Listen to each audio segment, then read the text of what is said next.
This Israeli spirit is something our next speaker celebrates each time he puts his pen to paper. He is a close friend of AIPAC, a personal friend of ours, and one of Israel's most articulate voices. Rabbi Daniel Gordis is a scholar, lecturer, and author with the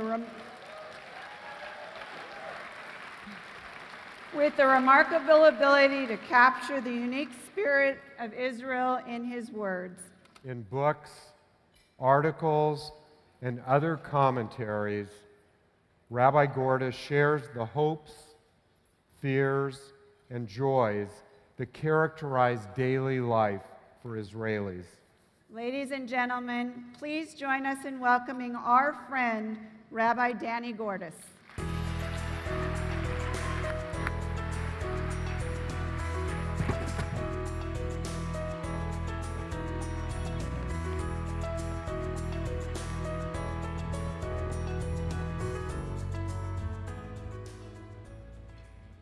Thank you very much, Jeff and Barbara. Thanks to all of you.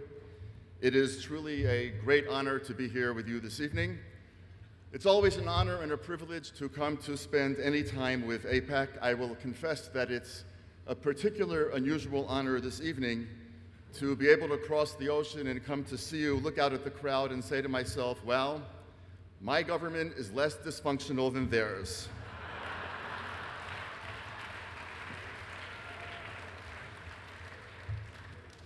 But in all seriousness, you have to, if you could only stand up here and look out and see not only the number of people who are here this evening, but the quality and the kinds of people from the many people in the crowd that I know, then you know absolutely that the U.S.-Israel relationship simply could not be in better hands, and for that, all of us are very grateful to you.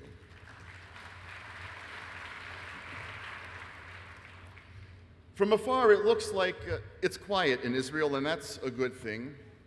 But if you live there and you keep your finger closely on the pulse, you can sense a low level of nervousness, what I might even call a kind of fear of erosion.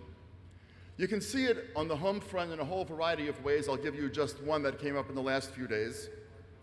When the Nobel Prize in Chemistry was awarded to, among others, Aryeh Warshol, the Israeli press, instead of celebrating the fact that somebody had did so much work and so much of his training in Israel and went on to win a Nobel, the Israeli press actually then began to bemoan the fact that he did not stay in Israel, that he'd left because he didn't get tenure in an academic institution of quality, which then led to a conversation about decreasing funding of Israeli higher education, which then led to a conversation about the brain drain in Israel. It's all true, and it's all real, but it points to a sense of Israelis that something underneath the surface is shaky, perhaps even eroding. Once people began to speak about the brain drain in Israel, the conversation turned to an article that appeared in Haaretz just about a year ago, when Haaretz noted that in the space of the last decade, the percentage of Israeli students who were studying the humanities, the great ideas that have always made Judaism great and the great ideas that Israel has been founded on, dropped from 35% to 25%. And on the foreign policy front, too, you hear a kind of a sense of nervousness. First of all, when it comes to the Palestinian discussions, most rank-and-file Israelis really believe that the conversation going on now, the negotiations just getting underway, as well-intentioned as they may be, are simply going to blow up. Because the Palestinians, unfortunately, just aren't ready. Symbolism may not be everything, but it sure does tell you something. So just give you one quick example. Many of you are probably aware that on July 31st, when there was a Knesset caucus that was involved in furthering these negotiations, it met in the Israeli parliament with Israelis and Palestinians together, with Israeli flags and, for the first time ever, Palestinian flags side by side in the building of the Knesset. But a week ago tomorrow, last Monday, when the same group of people went to Ramallah for the continuation of the conversation, PA President Mahmoud Abbas shared everybody's welcome and shook hands and so on and so forth, but Israeli journalists quickly noted, and you're not surprised to know, that there was not a single Israeli flag anywhere to be seen. It's not an accident, and it's not unimportant. It's a critical symbol of the fact that whatever level of conflict Israel is in right now is not the second or the third or the eighth or the 10th conflict that Israel has had. It's the first conflict. It is simply the latest tragic and unfortunate act in the War of Independence, the ongoing conflict that Israel has had for 65 years to convince its neighbors that Zionists are not colonialist interlopers, that in coming back home, Jews have returned to their ancestral homeland, and in coming back to their ancestral homeland, Jews have come home, and the Jews are home to stay.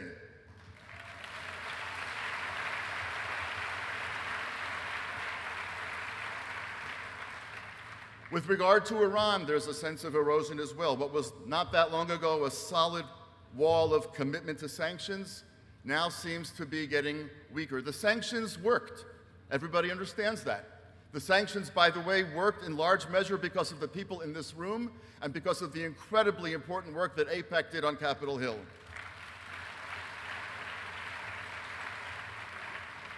I suppose by the transitive property that might mean that AIPAC helped get Rouhani elected, but okay. But whatever Rouhani may happen to be or be about, we don't know yet whether he's serious. And already you can hear European capitals and people all over the world saying it's time to pull back on sanctions, just at the moment, actually, that it's time to at least hold them steady, if not make them any tougher. And on the Syrian front,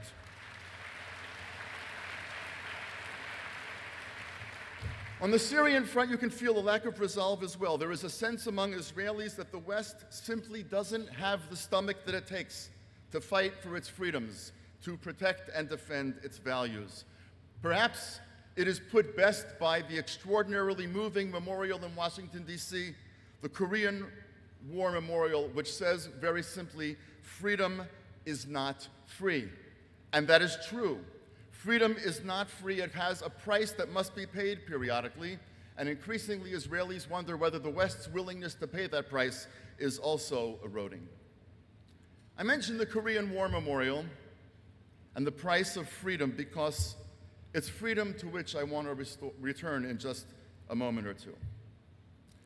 I flew in this morning from Tel Aviv, arrived here a couple of hours ago, and I'm leaving again at 4 o'clock in the morning to go right back to Israel because I love frequent flyer miles, which El Al actually allows you to cash in 1 day every decade. That day is Yom Kippur.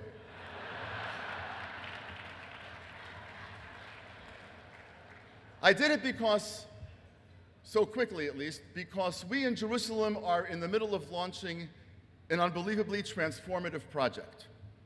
We're launching Shalem College this week, Israel's very first liberal arts college.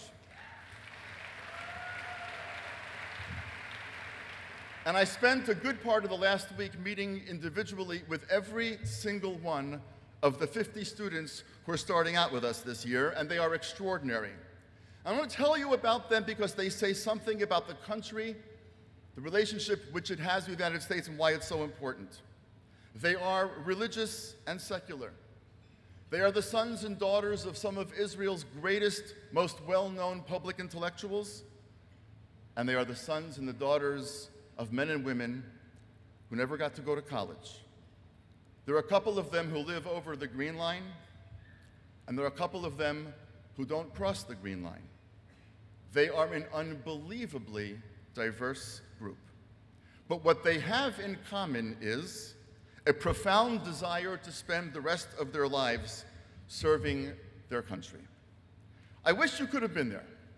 I wish you could have been a fly on the wall during some of those conversations to listen to the conversation that I had with one student who was a soldier in the IDF until just literally a few weeks ago, who told me about an incident, told me a very, very little bit, about an incident just a few weeks before he was about to get out after 3 years of service, in which basically everything that could go wrong went wrong.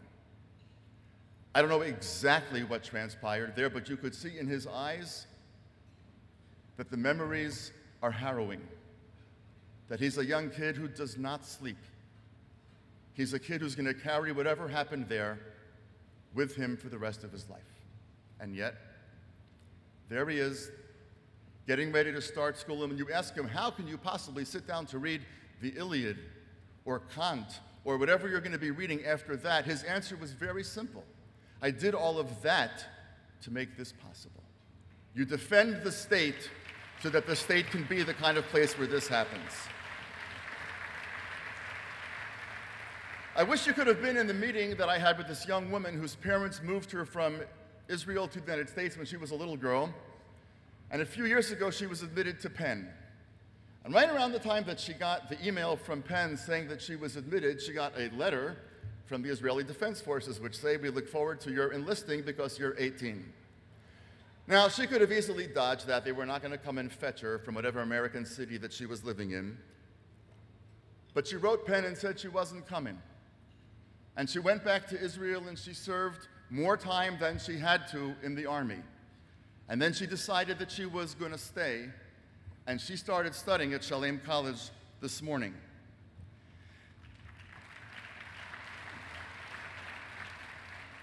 And I wish you could have heard the brief conversation that I had with this religious woman who didn't do the army but did national service, and she told me that she was in the Tel Aviv office of the Prime Minister, which, as you're probably aware, is mostly security matters. So I said to her with a twinkle in my eye, so what'd you work on there? To which she said in her inimitable Israeli accent as he switched to English, if I tell you, I will have to kill you. Which is exactly how I spoke to my professors when I was at Columbia. Now, for years, as we've been building this thing, people have told us, even if you build it, they're not going to come. They're older, they're in a rush. Israelis are very goal-oriented, they've spent time in the army. Who's going to come and do a program where basically what you do is read great books? And this morning when they started, every single class was filled to capacity. We had to cut off admissions because we were simply at our peak.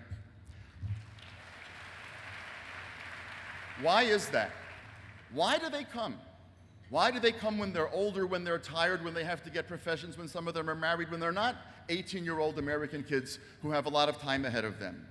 Because they understand deep down that the Jewish people's greatest contributions to the world, and therefore the state of Israel's ongoing contribution to the world, has to be about ideas, and it has to be about freedom, which has been one of the central Jewish ideas. What is Shabbat, after all? Shabbat is basically freedom from our own capacity for labor. In a very different vein, the rabbis of the Talmud understood very well that not every marriage lasts, that some divorce is inevitable.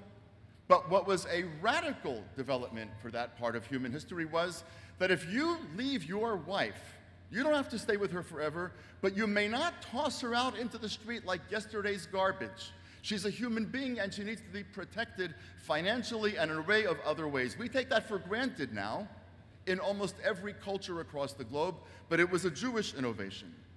The rabbis of the Talmud did away with slavery, even though the Bible clearly sanctions it, long before any other civilization did the same. I could go on and on and on about all of the innovations of Judaism in which ideas were central and in which freedom was central. But there's simply not enough time in the 2 hours that AIPAC has allocated for me this evening. How nervous is Howard Koret right now? What these kids get, what those Shalem College students understand is that for the Jewish state to matter, it has to continue that tradition of profound thinking, of innovative ideas, of a focus on freedom. Thinking about what it is that the student who gets the kind of education that you in America take for granted, but Israel has never been able to offer its citizens until this week, a guy named Stringfellow Bar, you can't make that up. His name was Stringfellow Bar, wrote in 1939, using somewhat gender-laden language that we wouldn't use today, but he said about the graduates of liberal arts colleges the following: he will be able to think clearly and imaginatively. He will be able to distinguish sharply between what he knows and what is merely his opinion. He will have acquired a distaste for the second-rate, the intellectually cheap, and the tawdry. He will be concerned to exercise a responsible citizenship, and he will be as much concerned with his political duties as with his political rights. He will cherish freedom for himself and others. for in a quite genuine sense, he will himself be a free man. He should make a better friend, a better spouse, a better parent. Free men do. He will, in short, be better prepared to live. And when his hour comes, whether through illness or civil disaster or in an army trench, he will know better how to die. Free men do. My friends, it is actually freedom that brings us here together tonight. It's not Iran, it's not Syria, it's not the question of premature Palestinian statehood. We are here because we are committed to freedom. We are committed to freedom because we understand, among other things, that freedom is what makes human life worth living, and we know deep down that Israel models the greatness that is possible when political sovereignty is coupled to a commitment to freedom. Think about what's been accomplished in the last approximately 65 years. Unprecedented roles for women in statehood. There was a time not that long ago when Israel had the head of the opposition was a woman, the head of the Supreme Court was a woman, and so on and so forth. Israel, of course, has had a woman head of state. Rights of religious minorities, freedom of the press, all sorts of different kinds of rights, which again we could enumerate if we had more time, that we simply are all aware of. Freedom is the great value at the core of this republic, and it is the value at the core of the Jewish people and of the Jewish state. You are here tonight, and you support AIPAC, and you do the work that you do because you care about freedom. Because you care about freedom for the Jewish people, because you care about freedom for the Jewish state, because you care about the freedoms that are core to the very civilization of the West, and you care about the freedoms that still must be brought to so many people all across the world. And you're here tonight, and you're committed to the work that AIPAC is committed to because you also know that freedom is under relentless attack. You see it all over the world. Women repressed in ways that would have been unimaginable just a couple of decades ago. A free press in retreat all across the globe. Ideas that are being bashed about in ever greater swaths of the world. Ask yourself these simple questions. The Palestinian state that Europe wants to create tomorrow morning, if it were created tomorrow morning, would it bring greater freedom or less freedom to its citizens? Ask yourself, did our refusal to take the actions that we promised to take in Syria make the world a safer place or a more dangerous place? Ask yourself, is the European press these days contributing to greater tolerance or to an increase in hatred? Isn't it, after all, besmirching the very people who have been the conscience of humanity for centuries? You know that freedom is under attack. You know it's under attack virtually everywhere, except that you also know that in a panoply of nations all across the globe, there are two that are distinctly and unwaveringly committed to the very notion of freedom. The Declaration of Independence of this great republic spoke about the importance of life, liberty, and the pursuit of happiness. And at the end of Hatikva, which we all sang just a few moments ago, we said that what we want desperately is to be Am Chofshi Be'artzenu, a free people in our own land. What you and I have in common with those young Israeli students who, after all those years of service, just want to study, just want to think, just want to examine life and then make the country in which they live a better place. What we have in common with them is that commitment to freedom and to liberty. They understand that freedom is not about having a flag or an army or borders. It's the ability and the freedom to think, the freedom to come up with new ideas, to do what the Jews have always done, to live a deeply and richly examined life, and to rethink on a daily basis how to recommit ourselves to our people and our nation. We're going to make that happen, you and I. We're going to make it happen not only because of those young kids in Jerusalem in class today and tomorrow and for 4 more years. We're going to make it happen because we're here in this tent tonight, and we'll be at the next policy conference, and we'll be at the next regional events, and we're going to keep doing the work that we need to do in order to support AIPAC, because we understand that AIPAC at the end of the day is not only about the U.S.-Israel relationship, as critical as that is. At the end of the day, it is about freedom for all of humankind.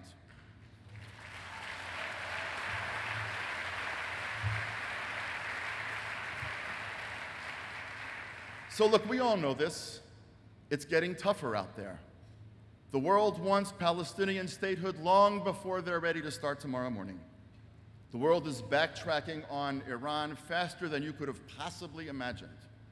The world is allowing unspeakable acts of horror to take place in Syria without doing anything. At a moment like this, you can actually say to yourself, what's the point? I mean, how many more years, and how many more letters, and how many more conferences, and how many more phone calls, and how many more visits to Capitol Hill before it's really just not worth it? And I think you all know that that's not an attitude that any of us can take.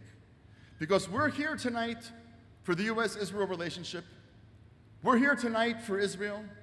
We're here tonight for the Jewish people. We're here tonight for the West. But we are here tonight mostly because you believe in defending people who think that ideas are important from the attacks waged by those who think that ideas are frightening.